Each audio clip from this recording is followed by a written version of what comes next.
Hi hello friends, welcome back to media talks. நான் உங்கள் மௌனிகா. நம்ம சுவாமி ப்ரோவோட ஐடிக்கு என்ன ஆச்சுன்னே தெரியல, இன்ஸ்டாகிராம் ஐடியில்.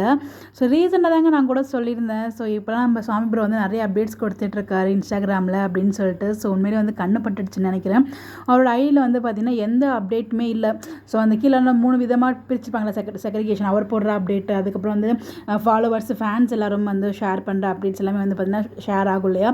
ஸோ அது எல்லாமே வந்து பிளாங்காக எதுவுமே இல்லாமல் இருக்குது. அவரோட டெக்னிக்கல் எதுவும் அவரோட அக்கௌண்ட்டுக்கு டெக்னிக்கல் எதுவும் இஷ்யூவா இல்லை ஹேக் ஆகிடுச்சேன்னா நமக்கு தெரியல. ஸோ இதே மாதிரி தான் இவங்களோட ட்ரெஸ் காஸ்டியூம்ஸ் ஒருத்தவங்க பண்ணிட்டு இருந்தாங்க இல்லையா, ஷெரீன் ஃபாத்திமா மேடம். அவங்களுக்குமே வந்து இந்த மாதிரி ப்ராப்ளம் ஆகி ஹேக் ஆகிருந்துச்சு. அதுலேருந்து அவங்க ரெக்கவர் பண்ணி கொண்டு வந்துட்டாங்க, மீட்டை கொண்டு வந்துட்டாங்க. ஸோ அதே மாதிரி நம்ம விஜய்க்கு வந்து என்ன இஷ்யூ நமக்கு தெரியல. ஸோ ஹேக் ஆகிருந்துச்சு அப்படின்னா கண்டிப்பாக வந்து நமக்கு அப்டேட்ஸ் தருவார். அவரோட ஐடியாட்டில் தட்டையும் வேறு ஏதாவது ஒரு சோர்சஸ் மூலிமா நமக்கு வந்து கண்டிப்பாக அப்டேட்ஸ் கிடைக்கும். எனக்கு தெரிஞ்சு டெக்னிக்கல் இஷ்யூவாக தான் இருக்கும்னு நினைக்கிறேன்.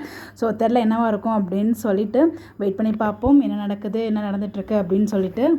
ரொம்பவே வருத்தமாக இருக்குங்க இந்த அப்டேட் இது மாதிரி பார்த்ததுமே. நமக்கும் சுவாமிக்கும் ஒரு நடுவில் இருந்த ஒரு கனெக்ஷன் இந்த ஒரு இன்ஸ்டா மூலியமா தான் வந்து கனெக்ட் பண்ணிகிட்டு இருந்தோம். ஸோ நிறைய அப்டேட்ஸ் வந்து கொடுத்துட்டு இருந்தார். ரீசெண்ட் டைமில் தான் வந்து நிறைய அப்டேட்ஸ் கொடுத்துட்டு இருந்தார். டெய்லி ஏதாச்சும் ஒரு அப்டேட் போட்டுருவார். டெய்லி இல்லாட்டியும் ஷூட்டிங் ஸ்பாட் அப்டேட்டில் வெளில போகிறது, நேச்சர் லவ், ஏதோ ஒரு அப்டேட் அவரை பற்றி நம்ம கிடச்சிட்ருக்கோம். பட் இது இல்லாமல் இன்றைக்கி ஒரு நாள் ஃபுல்லாக நமக்கு அப்டேட்ஸே இல்லை. அதை பார்க்கும்போதே எவ்வளோ கஷ்டமாக இருக்குது. ஸோ உண்மையிலே கண்ணு பட்டுட்டா என்னன்னு தெரியல. ஸோ வந்து பார்த்திங்கன்னா அவரோட ஐடி இந்த மாதிரி ஆயிடுச்சு.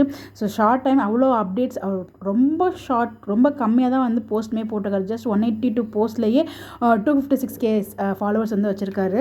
இன்னுமே அவருக்கு வந்து நல்ல ரீச் இருக்குது. பட் வந்து மேபி என்ன இஷ்யூ தெரியல. ஸோ ரிப்பீட்டடாக வந்துட்டு நம்ம அவங்களோட அக்கௌண்ட்டுமே ஓப்பன் பண்ணி பார்க்க வேணாம், வெயிட் பண்ணி பார்ப்போம். ஸோ ஏதாச்சும் வந்து அப்டேட்ஸ் கிடைக்குதா என்ன அப்படின்னு சொல்லிட்டு. ஸோ ஏதாவது ரீசனாக இருக்கும், என்ன வந்து நமக்கு இப்போ வரைக்கும் நமக்கு அஃபிஷியலாக தெரியல. ஸோ யாரும் கவலைப்படாதீங்க, எனக்கு ரொம்ப வருத்தமாக இருக்குது. ஸோ இதுலேருந்து மீண்டு நம்ம கண்டிப்பாக வரும். எவ்வளோ பிரச்சனை மீண்டு வந்துட்டோம், இதுலேருந்து மீண்டு வந்துட மாட்டோமா? கண்டிப்பாக நம்ம சுவாமி ப்ரோ திரும்ப வருவார். இன்ஸ்டாகிராம் ஐடியிலேருந்து அகெயின் ஒரு ஓல்டு கம்பேக் கொடுப்பாரு அப்படின்னு சொல்லிட்டு எனக்கு ஒரு நம்பிக்கை இருக்குது. பார்ப்போம் என்ன நடக்குது அப்படின்னு சொல்லிட்டு.